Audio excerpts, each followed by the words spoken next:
अस्सलाम वालेकुम बच्चों, आज का जो हमारा लेक्चर है वो बायोलॉजी की मुख्तलिफ ब्रांचेस का दूसरे साइंसी अलूम से जो ताल्लुक़ है उसके बारे में जानेंगे।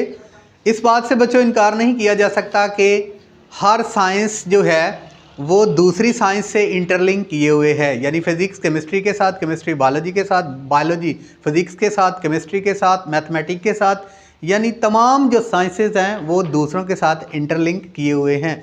ये हम नहीं कह सकते कि केमिस्ट्री के अंदर ओनली केमिस्ट्री ही अप्लाइड होती है पूरी लाइफ में। फ़िज़िक्स जो है वो फ़िज़िक्स के असूल जो हैं वो सिर्फ फ़िज़िक्स तक ही लिमिटेड है, उसमें बायोलॉजी या उसमें मैथमेटिक्स या उसके अंदर केमिस्ट्री इन्वॉल्व नहीं है। तो बच्चों, दुनिया के अंदर जितनी भी इजादात हैं आपके सामने, जितनी भी ये टेक्नोलॉजी है उसके अंदर ये तमाम अलूम शामिल है। फॉर एग्ज़ाम्पल आप एक मिज़ाइल की बात कर लें तो उसके अंदर फ़िज़िक्स के असूलों को भी मद्देनज़र रखा गया है। उसके बाद उसके अंदर जो पाउडर है, उसके अंदर जो बारूद है वो केमिस्ट्री के असूलों के ऊपर काम कर रहा है। ये बड़े बड़े जहाज़ उड़ रहे हैं, गाड़ियाँ चल रही हैं, ये इसके अंदर जो बच्चों फ़िज़िक्स के असूल हैं, केमिस्ट्री के असूल हैं, यानी तमाम जो साइंसेज़ हैं, जो टेक्नोलॉजी है वो इंटरलिंक करती है तो काम चलता है। ऐसे ही बच्चों बायोलॉजी के अंदर हम देखें तो बायोलॉजी भी के अंदर भी हम केमिस्ट्री के असूल भी पढ़ते हैं, फ़िज़िक्स के असूल भी पढ़ते हैं। फॉर एग्जांपल हमारी बॉडी के अंदर मूवमेंट है, हम मूव करते हैं, हमारी बोन्स मूव करती हैं, हमारे मसल मूव करते हैं। तो इसका इतलाक़ हम फ़िज़िक्स के असूलों पे करते हैं कि जिस तरह लीवर काम करता है, फ़िज़िक्स में आपने पढ़ा लीवर की डेफिनेशन के बारे में, लीवर के बारे में, ऐसे ही हमारी बॉडी के मसल्स और जॉइंट की मूवमेंट जो है वो फ़िज़िक्स के असूलों के मुताबिक है। ऐसे ही बच्चे कोशिश की जाएगी कि शॉर्टली ये जो ब्रांचेज़ हैं, जो दूसरी साइंसेज़ हैं वो कैसे बायोलॉजी के साथ इंटरलिंक किए हुए हैं, उनका शॉर्ट व्यू कोशिश की जाएगी आपको थोड़े वक्त में बता दिया जाए। सबसे पहले बच्चों बायोफिज़िक्स की बात करें तो हमारी बॉडी के अंदर जितनी भी मसल्स की मूवमेंट है, बोन्स की मूवमेंट है, वो फ़िज़िक्स के मोशन लॉ के अकॉर्डिंगली जो है उनकी मूवमेंट है। हम मोस्टली जो है वो एग्जांपल देते हैं मोशन लॉ की तरफ। ये बायोलॉजी के अंदर यानी बॉडी के अंदर जो मूवमेंट है हमारे मसल्स की और हमारी बोन की, और ये मोशन के जो लीवर के लॉ हैं, यानी लीवर जिन असूलों पे काम करता है, इसकी एग्जांपल हम जो है वो फ़िज़िक्स से रिलेटेड देते हैं। और हमारी बॉडी जो है वो फ़िज़िक्स के असूलों के अकॉर्डिंगली जो है वो वर्क कर रही है। ऐसे बायोलॉजी का तल्लक जो है फ़िज़िक्स के साथ है। ऐसी ब्रांच को हम कहते हैं बायोफिज़िक्स। ठीक है, उसके बाद बच्चों बारी आती है बायोकेमिस्ट्री की। हमारी बॉडी के अंदर बच्चों मेटाबॉलिक एक्टिविटीज़, अगर कोई लिविंग ऑर्गेनिज्म है, लिविंग पर्सन है, तो क्या हो रहा है, मेटाबॉलिक एक्टिविटीज़ हो रही हैं डे एंड नाइट। ठीक है, मेटाबॉलिक एक्टिविटी के अंदर जो है वो दो तरह की मेटाबॉलिक एक्टिविटीज़ को हम डिवाइड कर सकते हैं, या हम कह सकते हैं कि एनाबॉलिक एक्टिविटीज़, ठीक है, या एनाबॉलिक प्रोसेस, केमिकल प्रोसेस, उसके बाद कैटाबॉलिक केमिकल प्रोसेस, ये हमारी बॉडी के अंदर हो रहे हैं। Anabolic plus catabolic is equal to metabolic या मेटाबॉलिज्म कहलाता है। सो अगर हम देखें कि पौधों के अंदर फोटोसिंथेसिस का प्रोसेस हो रहा है, ये जो है ये एक एनाबॉलिक प्रोसेस है, और इसमें देखते हैं कि ये जो है वो किस तरह से जो केमिस्ट्री के असूलों के मुताबिक जो है वो प्लांट अपनी खुराक को तैयार कर रहा है। फूड मेकिंग प्रोसेस के अंदर केमिस्ट्री के असूलों को हम स्टडी करते हैं, तब हमें पता चलता है कि प्लांट के अंदर जो है फूड मेकिंग प्रोसेस, फोटोसिंथेसिस कैसे हो रहा है। ऐसे ही हमारी बॉडी के अंदर जो मेटाबॉलिक एक्टिविटी है उसके अंदर एक रिस्पिरेशन बहुत बड़ा प्रोसेस है।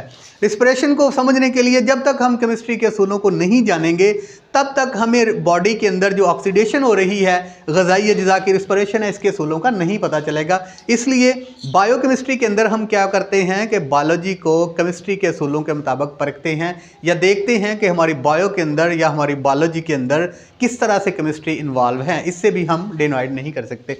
उसके बाद बच्चों बारी आती है बायोमैथमेटिक्स ही। हम साइंस के अंदर बड़े एक्सपेरिमेंट कर रहे होते हैं। कभी जनाब हम देख रहे होते हैं कि हम ब्लड के सैंपल ले रहे होते हैं, लो जी फलां बंदे का ब्लड का सैंपल लो, वहाँ से प्लाज्मोडियम देखो उसमें वायरस है, उसमें प्लाज्मोडियम जो है वो प्रेजेंट है कि नहीं है। 100 पेशेंट ले लो, 10 पेशेंट से निकल आया, 90 पेशेंट से प्लाज्मोडियम नहीं निकला। यानी हम मैथमेटिक्स के असूल वहाँ पे अप्लाई करते हैं, रेशो निकाल रहे होते हैं, प्रोपोर्शन निकाल रहे होते हैं, ठीक है, जितने एक्सपेरिमेंट कर रहे होते हैं।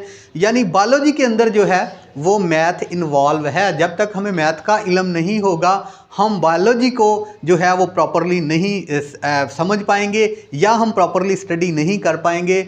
ऐसे जो है वो बायोलॉजी के असूल या मैथमेटिक्स के असूल जब हम बायोलॉजी के अंदर अप्लाई करते हैं तो इस ब्रांच को हम कहेंगे बायोमैथमेटिक्स या बायोमेट्री। इसकी समझ आ गई।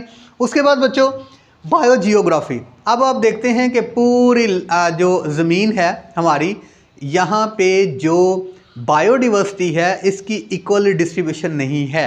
कुछ पोलर रीजन्स हैं, सर्द इलाके हैं, वहाँ की आबो हवा को समझना, वहाँ पे जो एनिमल प्रेजेंट है उनके बिहेवियर को समझना। कुछ जो है वो ट्रॉपिक रीजन है, गर्म इलाके हैं, वहाँ की आबो हवा को परखना, जांचना, उसके मतलब जो है वो इल्म लेना, और वहाँ पे प्रेजेंट जो एनिमल्स हैं उनका ताल्लुक उस आबो हवा से क्या है। ये तमाम बातों का जो इल्म है ये हम किस साइंस में लेते हैं? बायोजियोग्राफी। यानी बायोजियोग्राफी जो है वो बायोलॉजी से इस तरह अटैच है।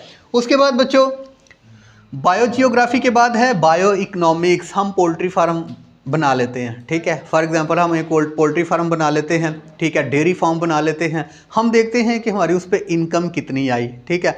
उसके बाद देखते हैं 1 माह के बाद, 15 दिन के बाद, 2 माह के बाद, 6 माह के बाद के हमारे उस पर एक्सपेंडिचर कितने हैं, खर्च कितना हो गया, यानी हमने कितने के वो भैंसें मुर्गियाँ ली और हमारा ख़र्चा कितना हो गया, ठीक है। उसके बाद हम देखते हैं जी 6 माह के बाद हमने उससे क्या कमाया, ठीक है। गंदम की फसल काश्त कर लेते हैं, गंदम पे देखते हैं जी ये हमने जो बुआई की उसका ख़र्चा कितना आ गया, ठीक है, हमने जो गंदम का बीज डाला उसका ख़र्चा कितना आ गया, अगर हमने ठेका दिया तो उसका ख़र्चा कितना आ गया, ठीक है, और टोटल जब हमने गंदम सेल की तो 6 माह के बाद हमें क्या मिला, ठीक है। ये तमाम जो है गंदम का उगाना या इस तरह बायोलॉजिकल जो एक्टिविटीज़ हैं, मतलब इसकी एनिमल्स की एक्टिविटीज़ हैं जो हम मतलब ये फ़िशिंग कर लेते हैं, फार्मिंग कर लेते हैं, ठीक है। इसका इक़्तिसादी तौर पे जो है वो मुआशी तौर पे इसका नफ़ा देखना, नुकसान देखना, ये हम किस ब्रांच के अंदर देखते हैं? बायो इकोनॉमिक्स में। तो ये जो थी बच्चों, ये इनकी हमने शॉर्ट डेफिनेशन देखी और इनको एक्सप्लेन किया। उम्मीद है कि आप जान चुके होंगे कि बायोलॉजी का दूसरे जो साइंसी अलूम है इनके साथ रिलेशन क्या है। अगले लेक्चर के साथ इंशाल्लाह दोबारा मुलाकात होगी। तब तक के लिए अस्सलाम वालेकुम।